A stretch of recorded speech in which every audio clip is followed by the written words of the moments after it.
पिछले कुछ महीनों में भारत के लोगों ने आपदा को अवसर बनाने वाले लोग देखे, खराब ऑक्सीजन कंसंट्रेटर्स देखे, अस्पतालों की अव्यवस्था देखी, फेक रेमडेसिविर भी देखी। लेकिन इस सब से इतर क्या आपने कभी फेक मदरसे देखे हैं, देखे या सुने भी हैं? नमस्कार, TFI पर आपका स्वागत है और मैं दीक्षा नेगी आपको बताऊंगी देश में शिक्षा के नाम पर चल रहे मदरसा घोटाले के बारे में। भारत में शिक्षा के नाम पर एक और घोटाला सामने आया है और ये खबर उत्तर प्रदेश से है। खबर है कि उत्तर प्रदेश के कई जिलों में मदरसे के नाम पर खूब सरकारी फंड का घोटाला किया जा रहा है। SIT जांच में ये बात सामने आई है कि कागज पर मदरसों को दिखाकर फंड लिया जा रहा है, लेकिन वास्तविकता में मदरसे है ही नहीं। जांच में आजमगढ़ से 250 ऐसे मदरसे और मिर्जापुर से 150 मदरसे फर्जी पाए गए हैं। रिपोर्ट के अनुसार जांच में ये बात सामने आई है कि पिछली सरकारों ने बिना भौतिक सत्यापन किए मदरसों को मान्यता दी और फिर सालों तक करोड़ों सरकारी फंड लुटाते रहे।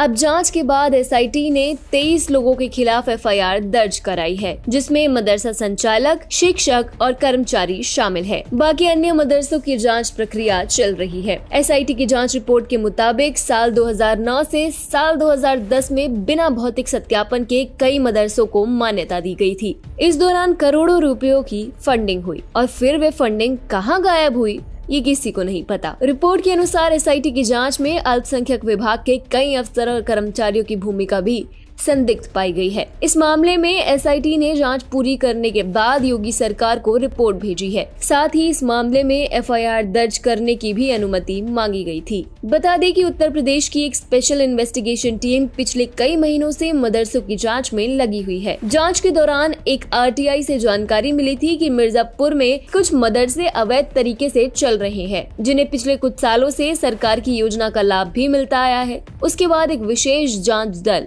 यानी स्पेशल इन्वेस्टिगेशन टीम SIT ने पाया कि मिर्जापुर और आजमगढ़ के 400 ऐसे मदरसे हैं जहां उन्हें अनियमितता का शक है। इसके बाद जांच शुरू हुई और इस घोटाले का खुलासा हुआ। जिला अल्पसंख्यक कल्याण अधिकारी ने इन मदरसों की मान्यता रद्द करने की संस्तुति की थी, परंतु योगी सरकार ने इस मामले की SIT जांच कराई। दरअसल वर्ष 2017 में शासन स्तर से यूपी के सभी मदरसों का डेटा ऑनलाइन करने का आदेश दिया गया था। जी न्यूज की रिपोर्ट के अनुसार मदरसों की डिटेल पोर्टल पर अपलोड करते समय आजमगढ़ जिला अल्पसंख्यक कल्याण विभाग की तरफ से सभी 683 मदरसों का भौतिक सत्यापन कराया गया। इनमें से 300 मदरसे ऐसे हैं जहां पर शिक्षकों और कर्मचारियों की नियुक्ति से लेकर कागजों में हेराफेर करने समेत कई गंभीर आरोप लगे हैं। जिन 300 मदरसों में अनियमितता पाई गई है, उनमें 100 ऐसे मदरसे थे जिन्हें सरकार से सभी तरह की सुविधाएं उपलब्ध कराई जा रही थी। मदरसों को कागज पर दिखाकर शिक्षकों की सैलरी से लेकर मदरसों के लिए आवश्यक जरूरतों को भी सरकारी अनुदान से लिया जा रहा था।